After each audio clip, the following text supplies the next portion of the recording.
Virtual summits are the most powerful online marketing tool available to grow your list, launch your platform, make more money, and create an impact in the world, even if you're just getting started. If you are ready to take your summit to the next level, then tune into the Virtual Summit podcast with Dr. Mark T. Wade. Hi, I'm Dr. Mark T. Wade, founder of Virtual Summit Software and creator of the One Day Summit Formula. And I'm on a mission to help you, the summit host, get your summit out to the world in a powerful and impactful way. So let's get started. Hey, Summit host, Dr. Mark T. Wade here, founder of Virtual Summit Software and your host on the Virtual Summit podcast. We are in for a treat today. Today's episode, we're going to be diving into a special virtual summit. We got legendary Danny Den Hartog with us today. How's it going today, Danny?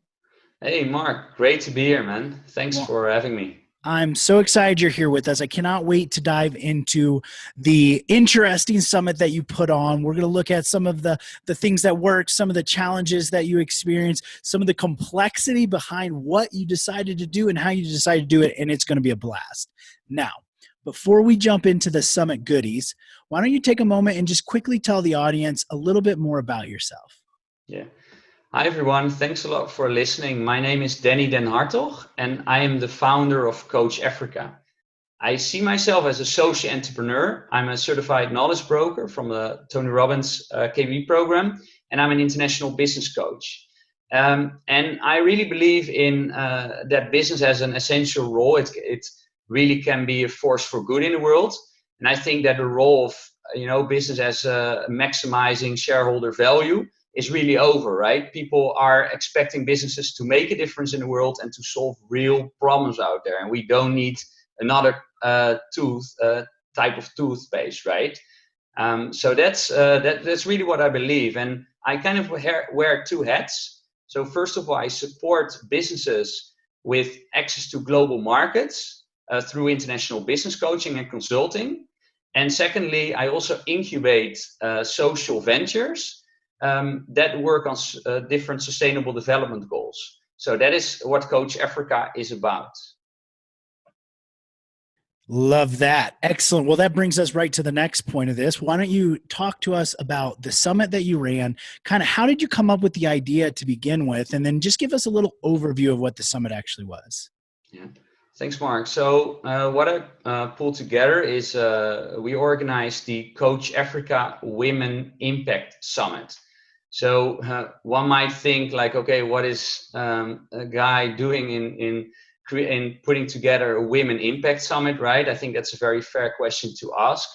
One of the things that frustrates me is just inequality in the world, right? And during my travels in the past, especially to Africa, I have seen so much talent, so much drive, entrepreneurship, but at the same time also very unequal opportunities and access to markets. So that was kind of like during my travels there, my stereotypes on Africa were actually really shattered. So I was actually quite shocked about that, because how can a relatively educated and well-traveled guy know actually so little about all the beautiful countries that are out there? And that was kind of the seed that was planted that I want to do something. I want to create access or opportunities for ambitious, driven people in Africa. And when I was thinking about my business, like I incubated it about 8 months ago, I was thinking, okay, what can I do to kind of bring out a different image of Africa, right? I mean, how can we actually show the world what great minds, what inspiration is actually coming from there? And I thought, okay, why don't I do a virtual summit that is actually bringing together like really powerful female leaders, because you don't hear so many voices from Africa. And I just wanted to do a very different summit. So what I did is I was really blessed to actually create a whole team of the most amazing advisors, wonderful global Africans that actually helped me to put the summit together. So the summit wasn't about me, and that made it also much easier to look at this subject, right? Virtual Summit's software makes hosting a summit easier than ever. The only software in the world designed specifically for hosting a summit lets you set up a summit in a matter of hours with no tech skill or team needed. You can try out the Virtual Summit's software free at virtualsummits.com. But hurry, this is a limited offer. So let's dive into that a little bit, actually. That's a unique aspect. There's not many summits where the person who decides to run the summit is actually taking kind of a back seat as far as the face of the summit. So you organized it, you came up with the idea, you kind of managed it, but you had somebody else as the front of it. So kind of talk us through that process. How did you decide who to have? Did that end up working out well? Would you have changed anything going back? Like, just talk us through that. Yeah. So actually, I think the whole summit, especially the beginning, was a very uncomfortable experience for me because, you know, as a Caucasian guy, right? You're doing a summit with people that look different than you, and also the audience attendees are different from you. But in the end, it's not about the colors of our skin, right? It's really about the message and the voices that we the voices that we want to share with the world, right? And I managed to work with an amazing virtual MC, very experienced in doing in-person events. And she introduced the event. She did a lot of interviews, and that worked really well. There was a great chemistry with the speakers, and I think that was one of the reasons why the summit was a real success. Excellent. So when we were looking at the summit and the speakers that you brought on, because this is, you know, it was Coach Africa, so it was targeted, I'm going to assume the demographic or the target audience was in Africa. Can you talk us through how you set up this summit to target a specific kind of country that you're not in, and how that worked out? Any challenges, any tips, any insights there? Yeah, no, great question. So actually, because I want to do things differently, right? The idea was that the audience, the attendees, would actually be in the West, because then their minds would actually, and their thoughts and beliefs about Africa would actually change, right, through the speaker. So the attendees were actually mainly in the West. That was the idea. The reality was that since I mainly used affiliate marketing, and the speakers did an amazing job to promote the event, that actually in the end about 90% actually came of the attendees were actually from Africa. So the initial idea and the target was a bit different than the outcome in the end. Well, and you know, we can never predict a summit perfectly moving forward. So that's of course. Now, talk to us when you with you know, some of the aspects. What was something, maybe one or two things that your summit, when you were putting it together, things that you've done that are different than some of the other summits that are out there? Yeah. I think one of the differentiating factors in this summit was that we managed to really get an amazing speakers. We got a former president, so this is my first virtual summit that I put together, but we managed to get the first female president from Mauritius to speak at the summit, and we got one of the youngest female leaders in parliament in Africa, a former Minister of Trade and Industry from Botswana, to speak as well. So these speakers, the way we managed to get them on board was very much through warm introductions by others.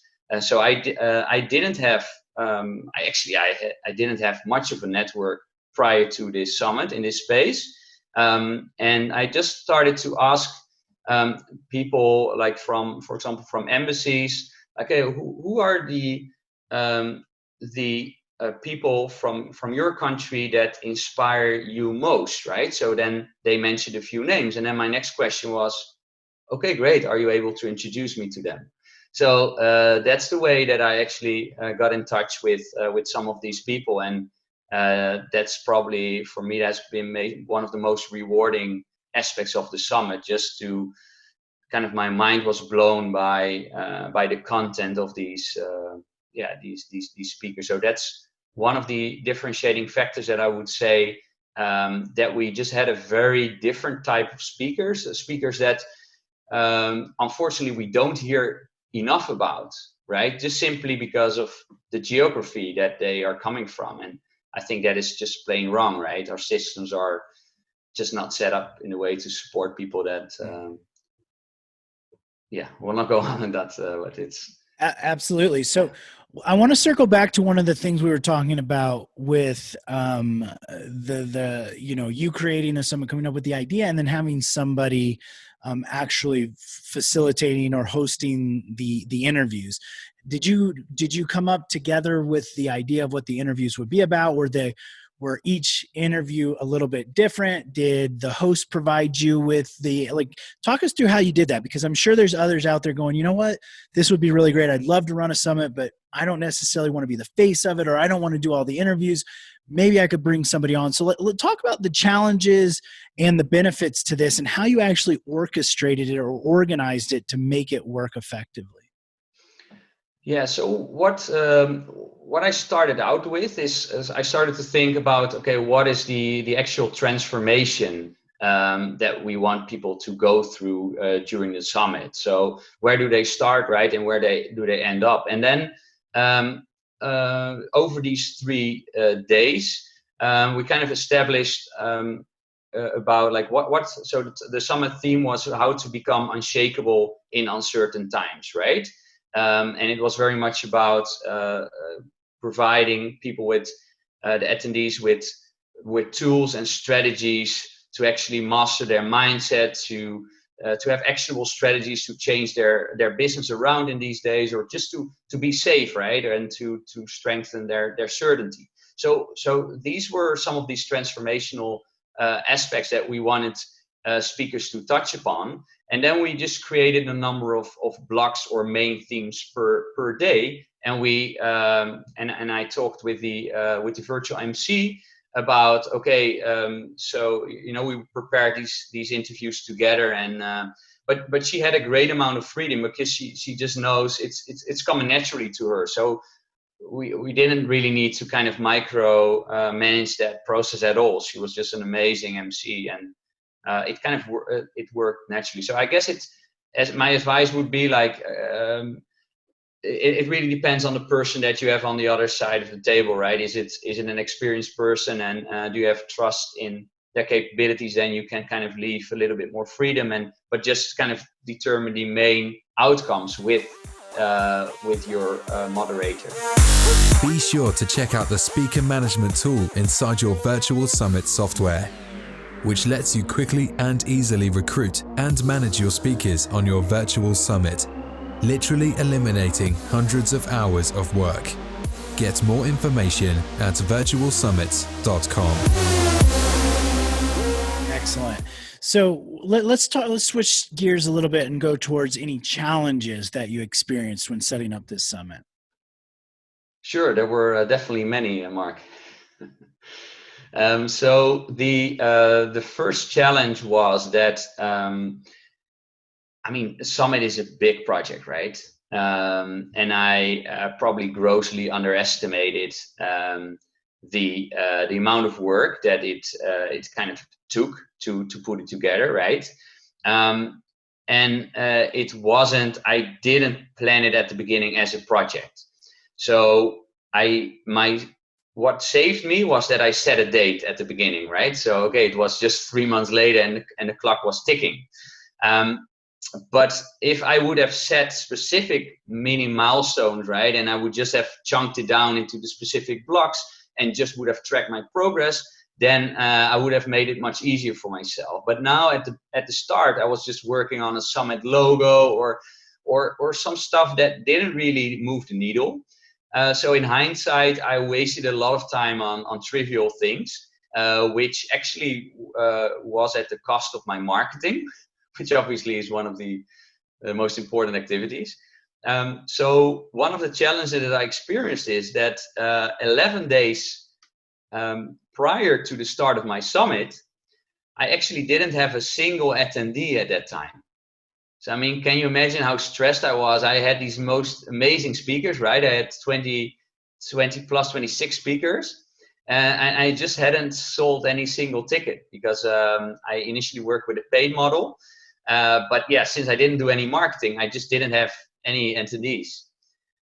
So that I needed to do something quite, I really needed to pivot, right? Because it wasn't going anywhere. So what I did is I finally listened to some of your advice and some of the advice in one of your groups. And I actually changed my model around. I realized that my objective of the summit was actually to reach as many people with the message as possible. So a paid model wasn't actually the best vehicle in doing that. And secondly, what I realized is that I just wanted to impact the lives also as many people as possible. So I changed the route to a free model, and I did the all access pass at an upsell. So that saved the summit ultimately, and I managed to get over 1,000 leads in about like the last 7 remaining days. So it was actually in the end a good success, but it was kind of tight. That is very, very common. I'm glad. Thank you so much for being transparent and open with us about this. It's one of the things I talk about regularly with the paid summit. I mean, that's great. And it's definitely successful in a lot of areas, but it's more primed if you already have a warm audience that you can promote it to. If you're trying to build, if the summit framework or goal is a list builder, then it's better to host it as a free opportunity and move from there. So I love that you didn't just let it sink the summit. You didn't just throw your hands up and say, oh, well, this is what I'm stuck with. You actually jumped in, you pivoted, you changed it, and you were still able to pull off a success there. So that was really, really great. Now, let's kind of look at some of the aspects. Like let's talk about with the promotion of the summit. What is something that was working well for you and maybe something you would do a little different? So in the promotion of the summit, I would say the number one thing that made the summit a success was the involvement of the speakers. And I've listened to a lot of your podcasts, and there's a lot of people out there that did great stuff with affiliate marketing. But it's really important, especially if you don't have a list yourself. So I didn't have a single person on my list, right? And the speakers, they all did an amazing job in the marketing and the promoting of the event. And I had an affiliate structure with them. So I set it up with the links, which worked really well. And I got about, I just looked at the data, and I got about somewhere between a 30 and 40% conversion from speaker networks from clicks. So it was actually a pretty good vehicle for the promotion of the summit for me. And the other one was Facebook ads, which worked quite well. I had a CPC of around 20 euro cents. So it was that was also quite good. I was quite specific in my targeting. Did a few things, and that worked out quite well as well. Now, you mentioned in our pre-interview chat, one of the challenges or lessons learned was upsells and how that works. So talk us through what that challenge was and what you would do differently going back. Yeah. This is probably another, I hope you don't mind me sharing kind of more of the mistakes maybe, but this definitely was a mistake. Funnel building is kind of a new thing for me, and I've just been, it's just less than a year that I've really looked at this. So, the first part of the funnel was quite all right? I had a great conversion on my website, but it was all for free tickets, right? But it would have been nice to also profit a little bit more from the summit. And what I did wrong is that I got a lot of great data from attendees, because actually my upsell was an assessment. So I asked people a lot of survey questions, but what I didn't do is I didn't ask them to go for the all access pass. So that sounds like, I mean, maybe a really dumb thing to do, but at least it set me up to really target people properly in the future. But I would definitely, I have definitely changed my my upsell, and I had I have a more decent funnel now. With the Ever Summit feature inside the Virtual Summit software, you can rerun your summit as if it were live, ongoing forever with one click of a button. This now lets you continue to use your summit forever, bringing in qualified and engaged leads every month into your business. Get more information at virtualsummit.com. Well, and I think, like, one, Danny, again, thank you for being transparent with this. This is going to save a lot of people, from doing things like this. But, you were doing a paid summit at the beginning. And so it would make sense to have something that was free as the next step, collecting data, et cetera. And then pivoting, I think you said it was, just like 11 days before the summit, changing the entire kind of foundation or model of the summit is not an easy task to do. So those type of things getting kind of overlooked or not, the insight not being there is definitely understandable. So don't beat yourself up too hard over there. Now, as we kind of get towards the end of this episode, I'd love for you to any other insights. Let's dig into a little bit more with your summit, and what would you say the number, if you had to pull one thing out of the summit, what was the top thing that contributed the most to the success of your summit? No, that's a great question. The number one thing which you need to have is that internal certainty and mastering your mindset as a summit host, that you push through whatever it takes, right? Because this is a 3-month plus project, right? And it can be lonely at times, and it's especially if you work with a lot of people, right? There's so many speakers, there's just so many moving parts there, and if you don't have that internal certainty, you will just you'll just be stressed out, and you'll miss that overview. So I think it's really important that you discipline yourself and kind of put yourself through. So maybe that's not kind of the most common answer, but I think like it really starts with yourself, and also the enthusiasm and the belief that you portray to the team that you have or the people that you work with. If you don't believe anymore in your own summit, right, why would other people kind of like jump in, right? Especially not if you work with senior people, right? So yeah, I would say that would be one of the main things that determine your success. Well, that is a great insight to share right there. Let's flip it on the other side. What is something that you will do, one thing you would recommend doing different if you were going to do this summit again? Yeah, I think one of the things, especially if you're more this creative personality or, a really entrepreneurial type, you need to master this as a project, and just break it down again in these disciplines, right, and these chunks, and just make it manageable. And that overview that you will get through doing that, that will just create so much. You will feel more relaxed in that process by doing that.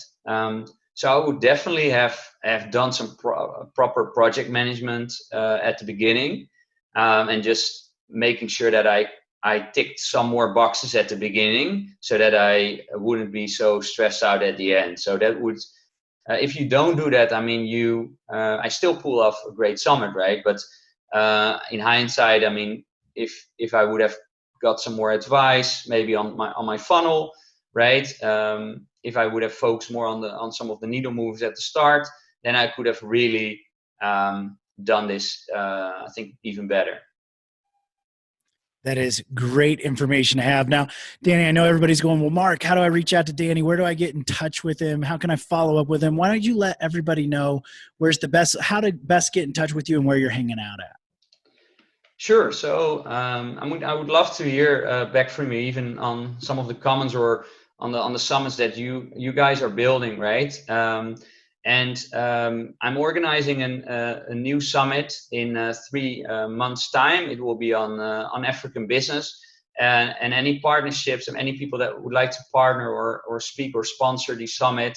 It would be really great to hear from you. So my email is Danny@coach.africa. So there's no .com or anything in it. It's Danny@coach.africa. Excellent. So we'll make sure all of that is in the show notes as well. So Danny, why don't you leave us with one final parting piece of wisdom? And I mean, that would be, we're talking here about the power of virtual summits. And I mean, if you look at how competitive webinars are becoming, right? Like half of the world is now pivoting to online business, right? But virtual summits are still a little bit unkept secret, right? And we are in front of that wave together. So I think let's just, crack ahead, crush it. And, with the help of Mark and, look at all the resources out there, because you can figure it out by yourself through trial and error, or you can learn from people that have actually done what you're looking to do. So just take some advice and save you some time and money. Such great insight. Thank you so much, Danny, for being here with us today. It's been great having you. Thank you, Mark. Really appreciate it. Really enjoyed being on your show. Thank you. Absolutely. And thank you all you Summit hosts for spending this time with Danny and I. I'm Dr. Mark T. Wade, your host here on the Virtual Summit Podcast. And don't forget, your message matters. So go out there and make an impact in the world. Don't forget to check out all of these amazing Summit gems that Danny just shared with us over in the show notes at podcast.virtualsummits.com/171. And we'll see you on the next episode. Thanks for listening. Now don't forget to subscribe and leave a 5-star review on the Virtual Summit Podcast. Head over to the show notes to check out all the links and resources from this episode, and be sure to grab your free trial of the Virtual Summit software. Now, I want to end this episode by saying to all the Summit hosts listening right now, I believe in you, and you can do this. Summits are by far one of the most powerful ways to quickly grow your list, launch your platform, make more money, and most importantly, make an impact in the world, even if you're just getting started. So don't get caught up in analysis paralysis, because the world needs to hear your message, and there are people who are waiting for you to help them. So just get started, because imperfect action is always better than no action. Thank you, and see you on the next episode.